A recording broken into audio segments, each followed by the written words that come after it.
morning. I'm still reporting on this ongoing coup d'etat against America. Every day we learn some new Brandon outrage against his native land. Of course, this is not just stupidity. This is not an accident. In order to get more power and money, Brandon agreed to be the servant of those who hate America, the land of the free. Why do they hate America? Because America spreads out power and consequently money more than any other nation in history. It's called deconsolidation of power. That's why it is seen as the richest nation on earth, because more people have money. That's a good thing that Brandon is trying to destroy.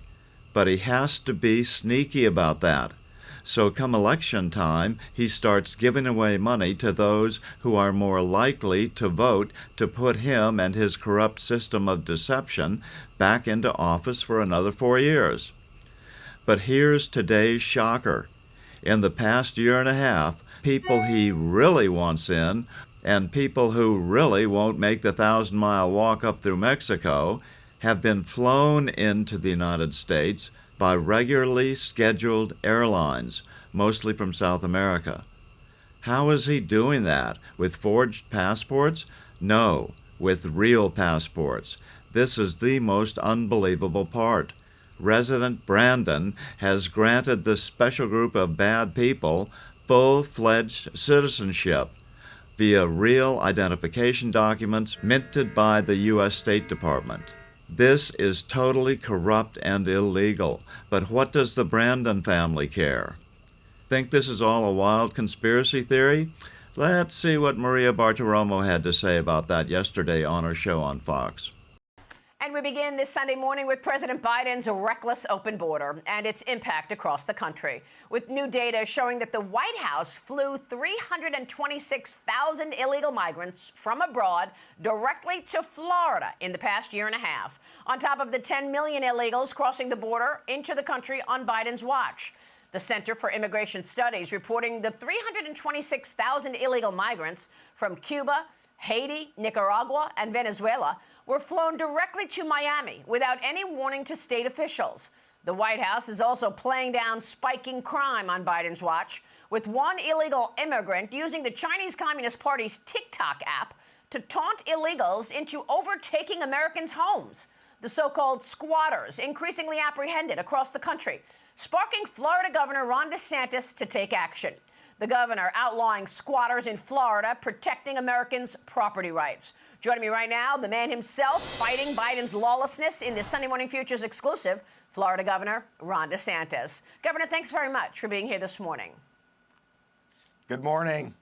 First, on the immigrants that were flown directly to your state, did you have any warning that the president was sending 326,000 illegals into Miami?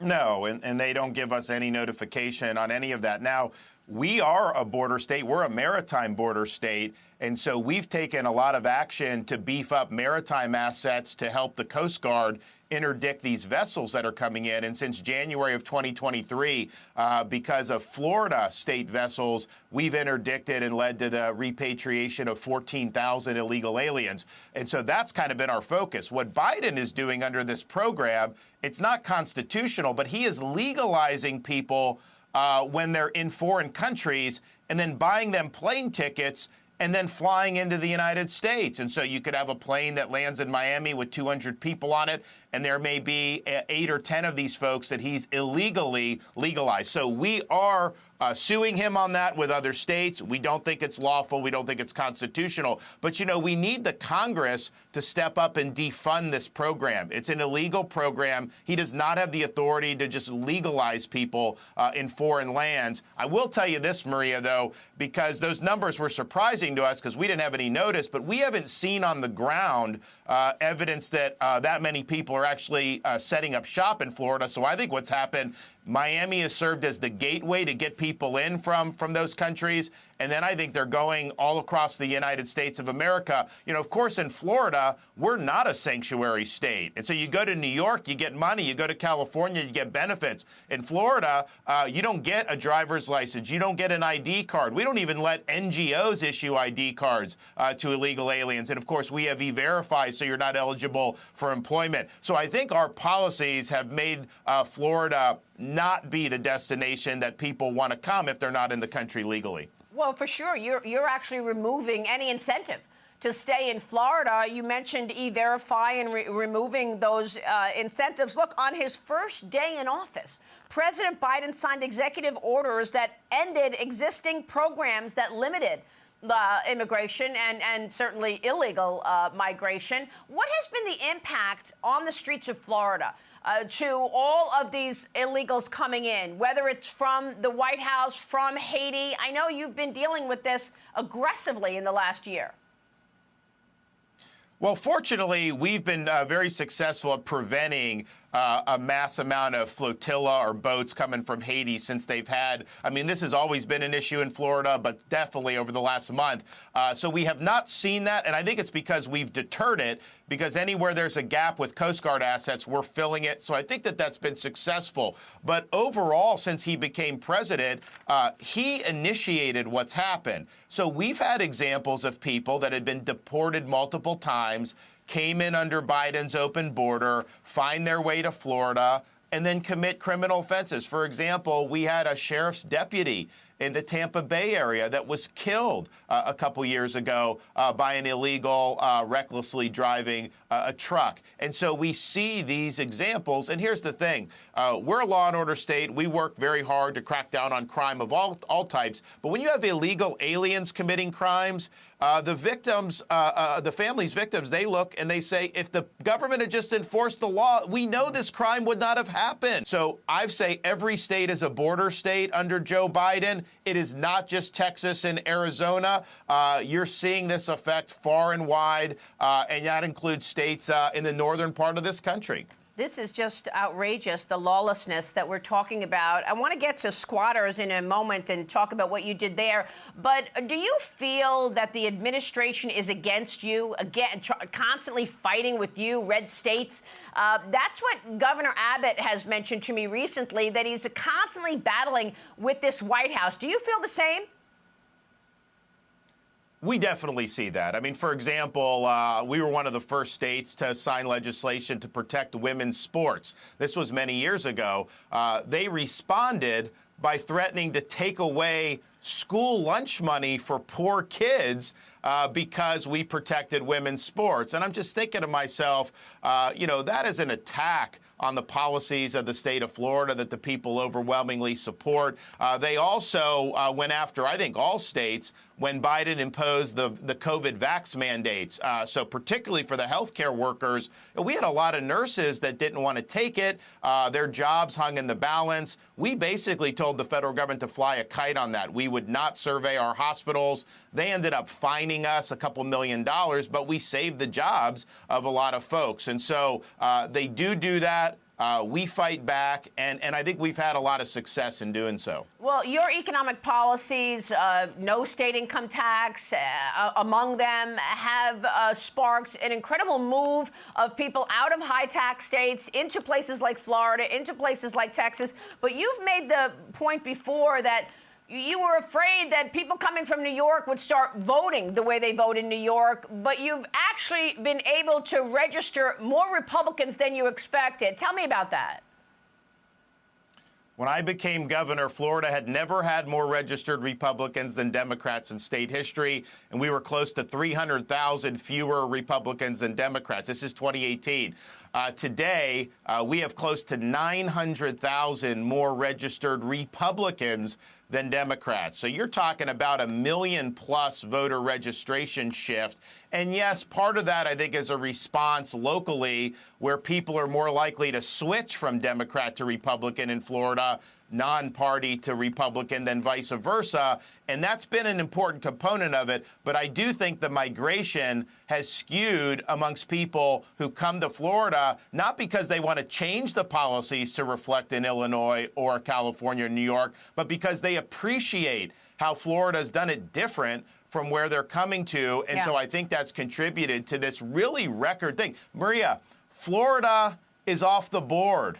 It is a Republican state. You've covered politics. We used to be a one-point state. Every election hung on how would Florida go. That is not true anymore, and I think that's a good thing for the party. Well, good for you. The other issue that we want to tackle is squatters. It's unbelievable to me how many people are getting apprehended right now for going in and just trying to take people's homes over. And then you see the person, the owner of the home, having to go through massive legal obstacles just to get their home back. Tell us what you've done in terms of protecting property rights in Florida. Well, when we started seeing some of this in places like California and New York, where someone will just commandeer someone's home, then the homeowner goes to try to get their property back, and sometimes the homeowner is the one getting arrested, or they have to go through all this stuff. So we said that is not happening in the state of Florida. So if you try to squat in Florida, the homeowner will get rid of you immediately. Now, we have legal rights in place. You call up the sheriff, and the sheriff is mandated to evict the folks who are illegally commandeering the residents. And the state of Florida, we've got a lot of sheriffs who are very strong on law and order. I can tell you this: you go down to places like Polk County with Sheriff Grady Judd, who's a friend of mine. I would not want to try to squat in that county because he's going to throw you out very quickly. But it's important for our state to lay down the law because we have a lot of seasonal residents, and it's not just wealthy people. We've got a lot of middle-income retirees. They spend most of the year in Florida, but maybe they'll go to Michigan or Wisconsin or New York or even Canada for the summer. How could it be possible or acceptable for them to come back from summer and find out that somebody's moved into their home and that there's very little they can do about it immediately, and they got to wait 7 or 8 months to go through a process? That's unacceptable. Property rights. If you don't have property rights that are enforceable, you will not have a free society. So I think it's the foundation of everything we're trying to do in Florida, and I'm glad we were able to take the lead on this issue. That's unbelievable, Governor. Great work there. All right, real quick before you go, on this 2024 election, you have gotten behind Donald Trump. How do you feel about the 2024 election, and what are your plans? Are you planning to run again in 28, Governor?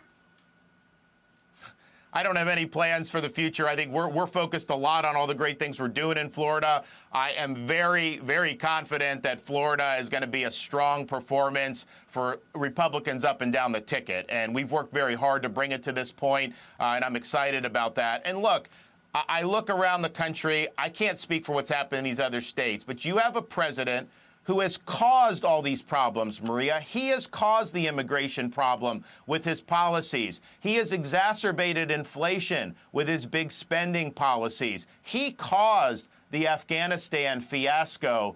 And I think people want to see a change. And so that's what this country needs. And for Biden to get reelected with this record, I think would just be a disaster for this country. I'm still reporting from just outside the citadel of world freedom. Good day.